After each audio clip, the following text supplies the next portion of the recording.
Remixing a song can be a great way to gain exposure in the music scene. It can be a great way to gain followers as well, and it's a great way to learn how to produce with a bit of a helping hand, as some of the track is already done for you. Now in this video today, I'm going to show you a remix of a classic tune turned into a filthy Foghorn Rollers drum and bass track. Let's listen to a preview now.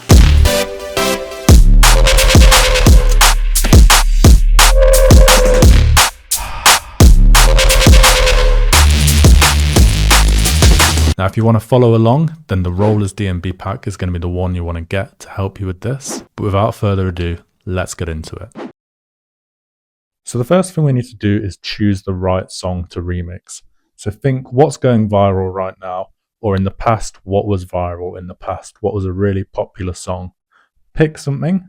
So pick popular. And then just check with your friends, see if they recognize the song. Check with your family maybe, and then if they agree that it's a popular song, then go with that one. You've chosen well. Next thing you want to do is make sure there's a strong hook in this track. So it's either going to be the vocal hook that's going to be really catchy, or the melody that's going to be really catchy, or maybe both. But if you can solo out something specific about the track, then that's going to be a lot easier to remix. Next, tempo actually matters quite a bit. So typically above 130 BPM for drum and bass is good, because when you time stretch it up to like 174, it won't sound too crazy, but you can experiment as well. And the track that we've picked today is Van Halen and it's Jump. So pretty much everybody will have heard of this song, and this is actually 130 BPM, and once it's time stretched into 174 BPM, I think it sounds pretty good. So now let's look into setting up your project.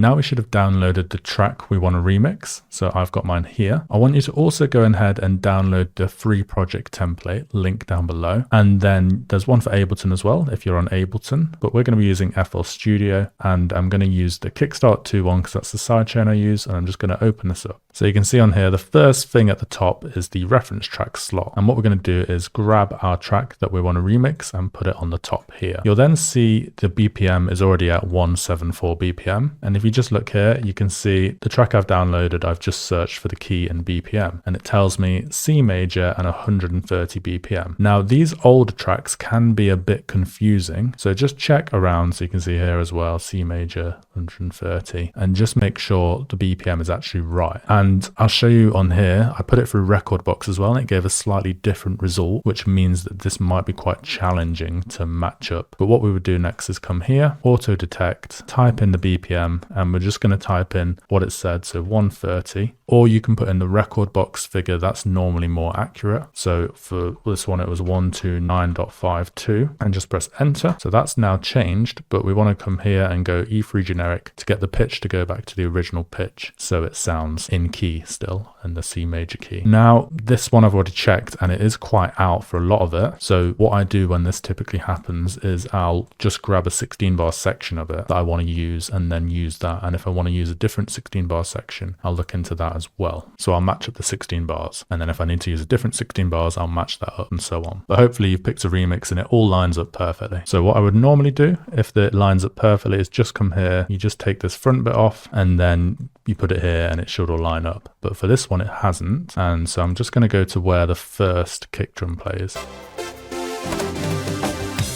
So it's here. So just going to come here, we're on none mode, and then going to grab this, and then we'll see, we'll put this here, go across like 16 bars, and then see where the next one hits. So it's here, round about here, can grab this, and now we know that it's out by that much. So we can come here, do this, and then this 16 bar section should be approximately in beat. So let's say we want to use this section here, so we can just check on here as well. So every 4 bars we can just check there's definitely a kick drum playing on it. That's about right, yeah. And then we can check here. Yeah, that's about right. That's about as good as we'll get probably. So let's say you've got it lined up now. This is the only section I'm going to need, say, for the remix that I'm doing. I'm then going to come here and go to extract stems from sample, leave all these on, and then extract. And then you can see we've got these stems now. So we've got some drums, we've got the bass, and then we've got the melody. And we've got a vocal as well. So now you can decide what you want to keep from the original and what you want to recreate, and having them all separated just helps a lot. So how do you decide what you want to keep from the original and what you want to add yourself to create the remix? So if there's a strong vocal hook, then always go for that. That's going to be the key part of the track. But if there's a strong melody hook instead, then you could go for that. And if there's both, then you could go for both. So what we've done here is the key to this track, the duh, duh, duh, duh, duh, duh. That's the main part of this track. That's the most catchy part that everyone knows. The vocal for this isn't as well known. So what we've done is decided to go for the instrument melody as the main part of the track. So you can see we've got the stem separated version here, but because it's not really in time, the quality won't be as good as well because it's stem separated. We've decided to create the melody ourselves. So we've done a MIDI of this, and Janverse did this. So I'll pass you over to him so he can show you how he did it. So the main sound is comprised of 3 core elements. There's the lead sound itself, there's a piano layer, and also a strings layer, which both just add to create a bit more of a vibrant, rounded sound overall. So let's jump into the MIDI notes. For all 3 layers, they're exactly the same. So this is a 4-bar loop which repeats throughout the song. These are the notes here, which is in C major key, and I obtained these from a really useful YouTube tutorial which I will link in the description below for your entertainment. Now, jumping into the actual design of the lead sound, it's just a really basic Serum init patch which has got some post-processing on it in the form of a sausage fattener and isotope trash 2. Sausage fattener and isotope trash 2 only come in during the drop to fatten it up so that it's not overpowering during the melody and build-up sections. So I'll guide you through the isotope trash settings real quick. So on stage 1 I've got the distort electric trash, and on stage 2 I've got the distort blues driver. Now I'll take these off really quickly to show you guys how basic it sounds without these on and how much it can actually improve the quality of your sound. So that's with nothing on it, and then I will add back in the electric trash, and that's how it sounds with this on. So there's a little bit of improvement there, but you'll really notice it when I bring in the blues driver. It just enhances the high end.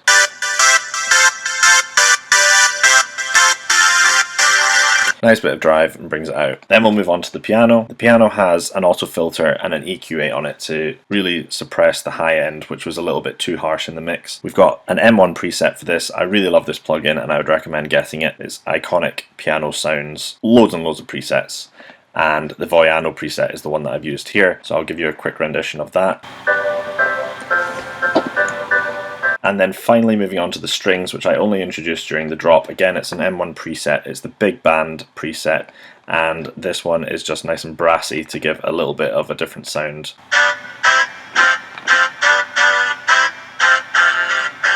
And so all 3 together sound like this.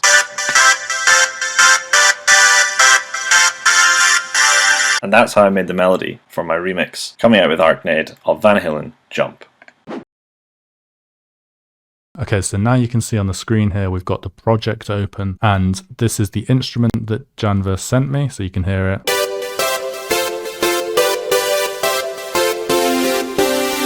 So then we had to develop an intro around this. So you can see we've got a 16-bar intro, 16-bar breakdown, and then an 8-bar build-up. And everything is split up into its different section. So we decided to keep it really simple and just have a drum loop for the intro. And Janverse created some cool drum loops from the Roller sample pack and came up with this.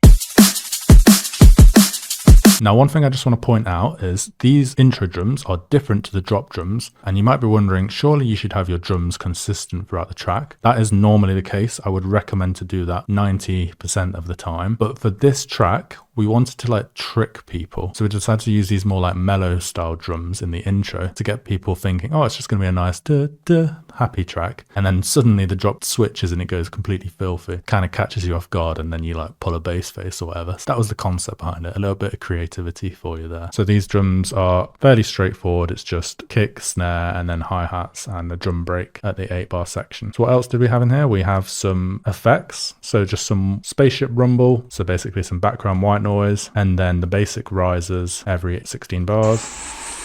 And then this piano Janverse sent me as well, mixed with the instrument bus. So after 8 bars, we have some Atmos here as well. And that's just in C, so it matches the key and BPM. I think this one's from Splice. After 8 bars, the melody starts to come in gradually, so it starts to filter in. So with the drums as well. And then after 16 bars, we come into the breakdown. So a big impact, and then the instruments are coming in at full volume with the Atmos. Now you can see here we've got just this melody playing out with the Atmos and some white noise, a whole 8 bars. Because this is so iconic, we need to have this just playing on its own for a little bit, which is why I've gone for a 16 plus 8 bar in total, instead of just my usual 16 bar breakdown build-up, because we need more time for this melody to play out. And then after 8 bars though, we want to keep it interesting. So we've introduced some elements like this percussion loop, and then another Atmos. And then once that 8 bars is up, so let's just listen to this. You can see it keeps it interesting. We did take one little vocal from the original track because this bit's quite iconic. And we just put that in before the intro. We originally put it before the drop, but it kind of didn't fit that well. So just before the intro fit quite well. So let's listen to this now. You can see when the build-up happens, we introduce some build-up drums. These are all just some loops from Splice that sound really great. So if you want to have a look at them, you can. And then at the end, we have one from my Neuro pack, the Neuro fill. And we just chopped that up before. So let's listen to the start and then the end. And you can see here, this just plays throughout. And that little snare fill just makes it transition smoothly across. Got another riser here as well going in. And then that's the intro. So then it goes into the drop. So let's look at that next. So let's look at the drop drums first. So I've done 16 bars and then it's just duplicated again here and then duplicated again for the second drop. So we did carry over the instrument just for the first bar. So that's why there's no drums, because it goes duh, duh, and then it goes into the crazy drop. So what I'll do is I'll recreate the first 2 bars. So this is the first kick I used. And this is actually from the DnB collection pack. But there's plenty of kicks in the rollers pack as well. So we're going to put this on the first beat and halfway across the third beat and just repeat that. And then if we come to the mixer channel, so we are mixing loud for this. So this is going from channel 1 into the kick group here. And we've got a camel crusher on it on annihilate mode. So this is without, and then this is with. Just makes it a little bit more aggressive. And then we've just got this G clip on it, so we're just clipping it to get the maximum loudness from it and making sure it doesn't redline or anything like that, but when it goes into the drum bus later on. So next we want to put a clap in. So I've layered 2 different claps here. So I've got rollers clap 10 with the out on 66%. You can see how aggressive this one is. This also has a camel crusher on it. I'll show you that. So we just put this in between here on the 2nd and 4th beats. So we get this. And then listen to this. So this is, again, Camel Crusher. Camel Crusher is just so good for like Foghorn rollers style when you want really heavy drums. So that's without. Then this is with on the Annihilate setting again. And then we've just layered it with rollers clap 13, which is also a heavy one. And that's just giving it the extra fuddiness. So now listen. So now it sounds super fat. Next, we want to get a hi-hat in the middle here. So you see there's a gap here and gap here. So we'll grab rollers hat 1. Pop this here and pop this here. And I think I've just gone on here. You can use this as well if you want. It's a little bit lazy. I recommend doing it on the left side most of the time. But you can just go like that, put it up to 9. We want this to be really loud as well. And then let's have a look at the mix channel for playing it. Still a bit quieter than the rest of the drums, but still quite loud. And this has just got a little bit of reverb on as well. So this channel here, channel 20, you can turn on reverb along here, and then you can put the reverb you want. And I've just EQ'd out the low end as well. That's all set up on when you download the template. Then rollers hat 24. This is going to go every single beat along here. So of course we can control select this and control B and listen now. Suddenly we've got this cool groove going with these drums, and then we can just delete all this for the first section because that's where the instrument's coming down. So what are the additional things I've added? So I'll just mute all the other channels so you can hear. So these are just like little things. So we've got like a little gun effects, a little laser effects, and a sweep up. And this is just on step mode, so we just fill in the gaps here. And then further on we've got this sound and a little sweep. So this comes in with these drums. It just adds a nice little bit of groove to the transition section, especially if there's like nothing playing or you just feel it needs more energy. And then at the end of the section, we've added a break sound, and this goes with the respace, which you'll hear later on. Listen to this. So it goes boom. and then introduced that snare roll from earlier and all that together. This sounds... And that's basically just repeated. I think we've got like another break sound that comes in here just to add even more variation. You just got to experiment with different things. Listen to this. Another snare roll there as well. Just like looking for little sections that can be added to keep it groovy and interesting. And then we've also added after 8 bars this ride loop from the Neuropack and another hat loop from the Neuropack. So after 8 bars, the drums groove switches up a little bit, which keeps it interesting as well. Okay, now the basses. So there's 3 main basses in this track, and we've used Serum for them. And then of course there's the duh from the original melody that we've put in to trick people before the drop absolutely slams in. So let's just check the duh first. So you can see it comes in right at the start, and we've layered it here to get it to sound even more juicy with another preset. This is just a Neuro lead from the Neuro DnB pack that we layered it with. And then you can see it comes in again after 8 bars when it switches up. You can see again it comes in at the end of the 16 bar phrase to add some variation, keep it interesting. But that basically just repeats again. So now let's look at the basses. So I'll just show you the first 8 bars because this is the core of it, because then it basically just repeats with bits of variation. If you've watched a lot of my other videos, you know my method, the ABAC method. I'll put this in again for you. So what the ABAC method is, so we create the first 2 bars of the drop, and that basically solves the rest of the equation. We just need to then add variation. So this is the first 2 bars. So you can see we've got the core of the track here. We've got that first bass hit, the duh, and the roller's bass. And this is slightly different to what I normally do actually, because A is not a complete copy of A here. It's just missing this. So originally we did have this here, but then it was just happening too frequently. Every 4 bars just felt too common. So instead we got rid of that, and I put a breath sound in here, which is literally just me doing a breath sound from the Neuropack. With a load of reverb on it, and it sounds great. So we put that there instead. So B section is just like the tail of the Foghorn sound. So that's the variation for the next 2 bars. And then C is going to be completely different. And this is where the Foghorn stops and the respace comes in with the breaks sounds. So let's just look at each bass. So this is the very first bass hit. This is playing a D, because D is in C major, and I thought it sounded good, so why not? And let's have a look at this bass. So this is from the Neuropack. It's actually a respace, but I just turned it into a stab sound by putting this envelope on it, putting on the levels like this. So feel free to get the Neuropack if you want, or you can just copy it here. There's a macro on as well on these. You can see just adding a bit more, and you can like change this value as well if you want, determine how much filth you want. And then this is layered with a sub. So let's just have a look at the post processing. You can see we've just got a Saturn on it on 4, 5, 6 demo, and then the EQ cutting out the lows. So we can put this sub underneath. And I don't know why I went for this, but I went for a Neuro Reese underneath as the sub. It's got a bass mono on it, and then EQ cutting out any high range that might get through. And together they just sound pretty fat.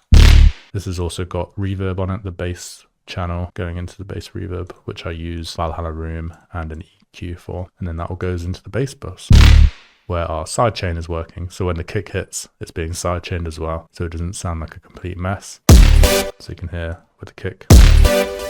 And then we have our melody playing, and then this big Foghorn sound. So this is playing D sharp on here, and it's basically just one really long note. And this bass I actually didn't make. I know, shock. It's from a different sample pack. You want to check this sample pack out. It's actually a pretty good sample pack, to be fair. But you can see how it's made. It's just pretty simple, just a sine wave and then a crazy sine wave. And all these different waves, having this number of waves like this, is what gets that like really aggressive pitch sound. So like if I didn't have any, you don't have anything. But then when we add all these, you see how much of a difference that makes. And then, so I think this is from digital, yeah, digital. And then it's just got a load of post-processing on it as well. I did change it up a little bit, but not that much. And then LFO2 is just on the main tuning, which is on the matrix. So that's what gets the pitch change as well, 13%. And then the only other bass we've got at the end of this section is the respace. So I just created this cool melody. And this Reese again is from the Neuro pack. It's the levels one, just looks like this if you want to copy it, and it's got a Pro MB on it, an OTT on it on 38%, and then we got a Pro Q on it as well, just boosting some of the lows even more because I felt like it needed it. And then we got a Pro L here, and we're just slapping it against the Pro L basically just to get maximum loudness. And it sounds fat. So then I think this is just literally repeated, apart from like the little break sounds, a tiny little variation in the hi-hat and all that. And then the second section is pretty much the same apart from the Foghorn. I think I put it down an octave. Adds a nice little bit of variation. Pretty simple, but I'll show you the mix down as well. So everything is being slapped. So all these again slapped into limiters and clippers if I feel like I want to get it even louder. And then everything comes to these channels here. So you can see we've got the bass bus -1 dB. So let's listen to how this sounds. So the drums, you want it to be the loudest element.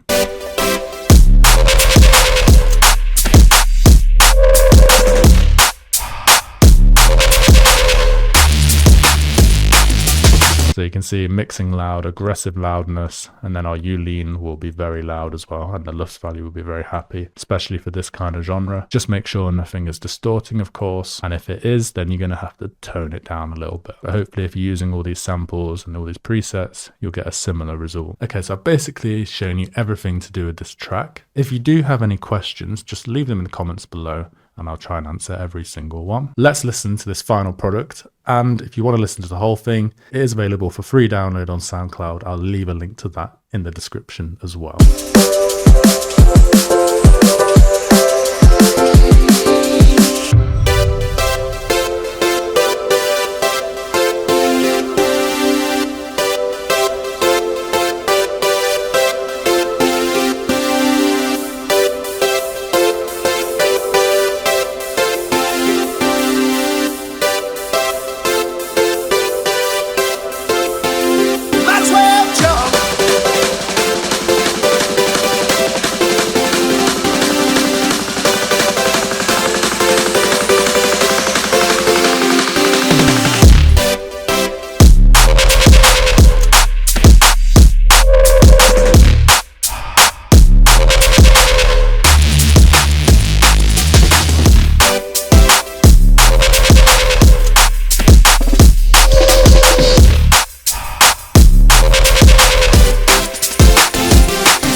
Okay, so how do we now release the track? So in an ideal world, you'll know the original artist. You just be able to drop them a message, be like, "I'll sort me out a release for this," and you'll get an official release and they'll release it on their label. But we don't live in that world, unfortunately. So we have to go down the alternative method, which is releasing it for a free download on SoundCloud. So basically, as long as you're not selling this remix, it's generally acceptable to put it for a free download on SoundCloud. But if the artist does come back to you and says they want it removed, then you're going to have to remove it, unfortunately. Sometimes SoundCloud will automatically remove it for copyright, but there are ways to get around that by like changing a pitch of the vocal, for example, or by like leaving a gap at the end of your track for like a few minutes. But what you want to do is upload it to SoundCloud, put it through a free download gate, for example, Hyped It, and then share it. Hopefully you get lots of downloads, you get a load of followers as well. People will play it, send you videos of them playing it at shows. You can also put it in your sets as well, and then you've just got like some fuel for your sets and fuel for other people's sets, and you can more easily advertise it on like TikTok and Instagram because people are going to know the track when they hear it at first. And maybe if it goes viral enough, the original artist might see it and they might want to release it as an official release. And then if you can do that, you're in and you're gonna do really well. If you enjoyed this video, why not watch this video here where I remix a jungle tune and I take you through the full process of remixing a classic tune into an awesome jungle track.